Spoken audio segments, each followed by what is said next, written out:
চলে এলাম সন্ধ্যাবেলায়। তো আমি যাচ্ছি হচ্ছে একটা গৃহপ্রবেশ বাড়িতে। তো এই যে সেজে গুজে নিয়েছি, একটা সোয়েটার পরে নিয়েছি।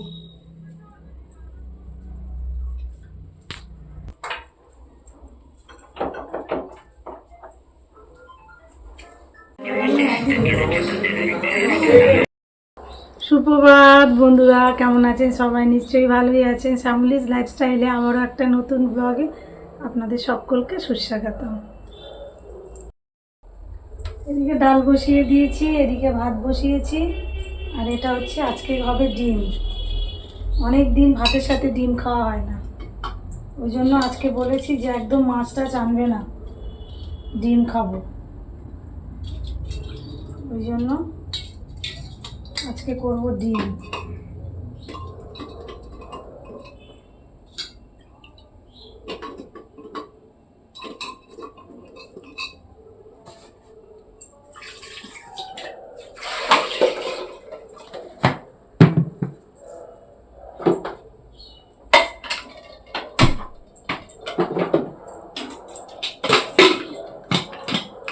এই যে শোকেস খালি করে দিচ্ছি, এই দেখুন এক ধাসে বাসন লাইন দিয়ে বসিয়ে দিয়েছি।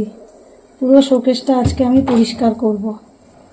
তো আমি মাঝে মাঝে কি করি, ডেটল দিয়ে এগুলো সব পরিষ্কার করি, সেই জন্যই সব বাসন টাসন বার করেছি, একটু পরিষ্কার করব। এই যে একটা কাপড় নিয়ে নিয়েছি, আর তার সঙ্গে দিয়ে দিচ্ছি র ডেটল। এই যে র ডেটল দিয়ে দিচ্ছি, এই দেখুন। এবার এই ডেটলটা দিয়ে পুরো জাস্ট মুছে দেবো, আর কিছু না। এতে জিনিসটা পরিষ্কারও থাকবে, আর এই যে একদমই পোকামাকড় বিশেষ হবে না। যদি ঘন ঘন করা হয়, মাসে একবার কি 2 মাস অন্তর যদি একবার করে করা হয়, তাহলে কিন্তু একেবারেই ওই আরশোলা, ছোট ছোট পোকা বা আরশোলার মতন জাতীয় পোকা না যে হয়, সেগুলো কিন্তু হবে না। আমার আগে মাঝে একবার হয়েছিল, আমি এই ডেটল দিয়ে দিয়ে আমার ভালো হয়েছে। তো ভাবি এখন তো সবারই এরকম মডেলার কিচেনই ইউজ করে, তো তাদের তো এরকম সমস্যা আশা করি ভুগতেই হয়। হ্যাঁ, তো সেই জন্য ভালো, আমার তো ভালো হয়েছে, তো আমিও বলে দিই বন্ধুদের, তাহলে ওদেরও ভালো হবে। সেইটাই যে আবার একটু র নিয়ে নেবো, একটু র ডেটলই দিলে ভালো হয়। আমি রটাই দিই, কারণ অনেক দিন যায়, 1 মাসও পরেও করলে হয়। প্রত্যেক মাসেই যে করতে হবে এমন কোনো কথা নেই। সব এগুলো সব মুছে নিই জাস্ট, এই যে এমনি করে করে, তাহলে কি একবার পরিষ্কার করে মোছাও হয়ে গেল। আর কোনো পোকামাকড় যদি ডিম টিমও পাকতেই পারে, যেহেতু এখানে ভেজা বাসন অনেক সময় রাখা হয়, সব সময় যে একবারে শুকনোই বাসন রাখা হয় তা না। তাড়াহুড়োর চোটে, আমার তো বাবা হয়, তাড়াহুড়োর চোটে হয়তো ভিজা বাসনই একটা রেখে দিলাম, এই করতে করতে পোকা টোকা হয় অনেক সময়। এদিকে এই যে গাছের আমড়া দিয়ে ডাল বানাবো। আমাদের আমড়া গাছ আছে বড়, সেই আমড়া আর কি পড়েছে, আচ্ছা সেই দিয়ে টক ডাল ভাতটা বানাবো আর কি। দিয়ে দিলাম, খালি কাজ করলে হবে বলুন, রান্নাটাও তো করতে হবে। আর রান্না করে নিয়ে যে আমি করব, মানে এইসব পরিষ্কার আমার পক্ষে সম্ভব হচ্ছে না। শুধু কত বাসন এর ভেতরে থাকে দেখুন বন্ধুরা, একটা ছোট্ট জায়গার মধ্যে তো আমার রান্নাঘরটা কত হিউজ পরিমাণের বাসন। আমার আর কি প্রয়োজনীয় যতটা বাসনের দরকার লাগে আমার সবটাই কিন্তু এখানে রয়েছে।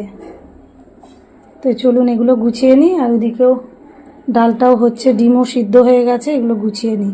ওদিকে দেখেছেন এই যে ডিম রেখেছি, এটাও তুলতে হবে, নানান রকম কাজকর্ম নিয়ে আজকে পড়েছি। এবার সুন্দর করে গুছিয়ে রাখার পালা। এই যে এটাতে আমি সব চা রাখি। এই যে এটা হচ্ছে আপনার, এই যে এটা রচা বানাই, লোক আসে তো রচা বানাই। তারপর কফি, এমনি চা, এই যে এটা আমি চা টাটা গোল্ড ইউজ করি, সেই চা, দুধ, সব এটাতে পুরো চায়ের সেট, এটাতে সব চা রাখছি। আর এই যে চিনি, এই যে এদিকে সব গোছানো হয়ে গেছে শোকেসটা।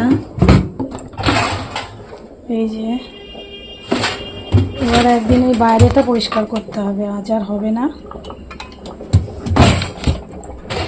এই যে সব কাপ প্লেট গ্লাস বাটি আমার সব এখানে থাকে। আর এই যে সব কিছু গোছানো হয়ে গেছে, এবার যেতে হবে রান্নার দিকে। এদিকে আমড়াটা সিদ্ধ হয়ে গেছে।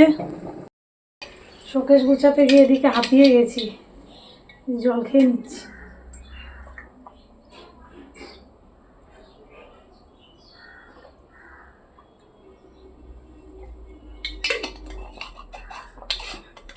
সারাদিনে অন্তত 1 বোতল জল আমি কপারের বোতলে খাই।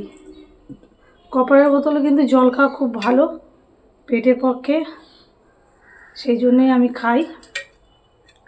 যাই হোক, আপনারাও খাবেন। কপারের বোতলে কিন্তু জল খাওয়া, আমার হাজব্যান্ডকেও দিই, বাচ্চাদেরও দিই। 1 বোতল করে জল আর কি কপারের বোতলের জল খাওয়া হয়। যাই হোক, এদিকে তো ডালটা ফোড়ন দেওয়া হয়ে গেছে, এদিকে ডিম বসাবো।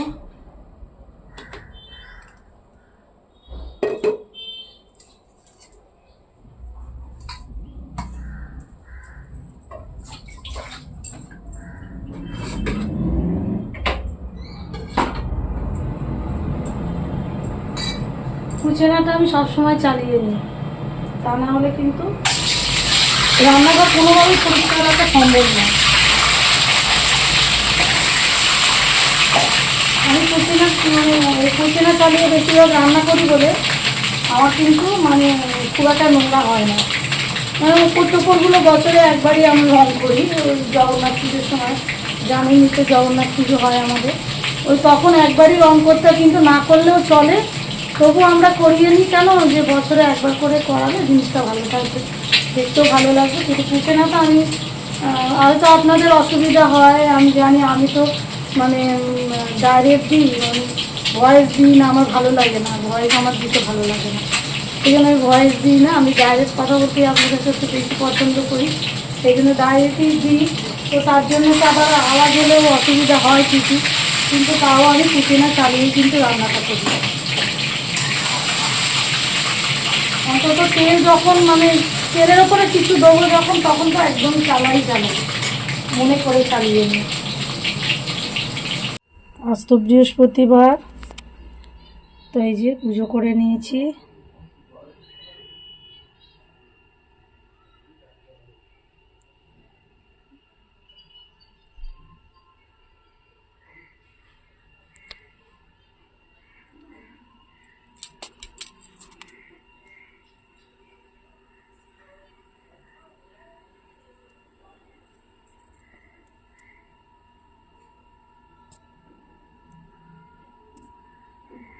তো চলুন বলে দিই কী কী রান্না করলাম। এই যে আমড়া দিয়ে ডাল, আমড়া দিয়ে মসুর ডাল, আর এদিকে আছে শুকনো লঙ্কা দিয়ে আলু মাখা আর শাক ভাজা, আর তো করেছি ডিমের কারি। এটাই আজকে দুপুরের মেনুতে আছে। তো চলো বন্ধু, আজকের মতন এখানেই আমি আমার ব্লগটা শেষ করছি। তো tata, bye bye, see you again. আবার দেখা হবে নেক্সট ব্লগে। সবাই সুস্থ থাকবেন, ভালো থাকবেন, টাটা।